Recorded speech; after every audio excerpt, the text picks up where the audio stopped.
So we're going to begin our first lesson of this initiative in strengthening our marriages.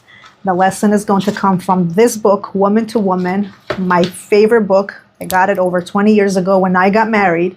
I'm going to be reading from the book so that you know that these words are coming from Rebbitzin Esther Greenberg and not my words. And I hope together with me, we're all going to gain from this very important lesson. Today's lesson is even more important for the newlyweds, so listen carefully to this one.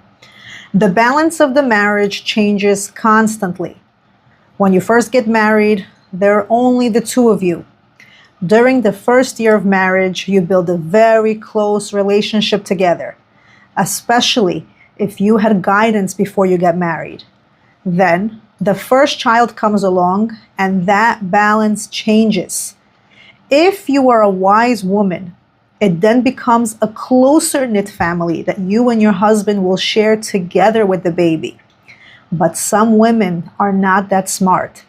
They think that the baby is theirs alone and they shut the husband out. That's a way to create a gap in your marriage. If you act that way, your husband is going to find interest in other things while you busy yourself with the baby. A mother like this becomes very possessive. She lives through her children and ties them on her apron strings. Each new child continues to change the balance of the marriage slightly. It is up to the woman to recreate the balance, not to widen the gap between her and her husband. Remember, children stay home for 20 years, and then they eventually get married and they leave, and you're back to being together as a couple again.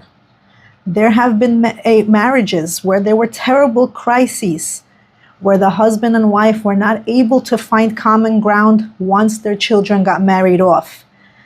And the wife will complain to her husband saying, "Why don't you spend time with me? Why are you never home? Why are you always busy?" It happens because your husband is used to finding something else to do. All these years, he was never felt like a priority. Don't lose contact with your husband. Never let your communication break down.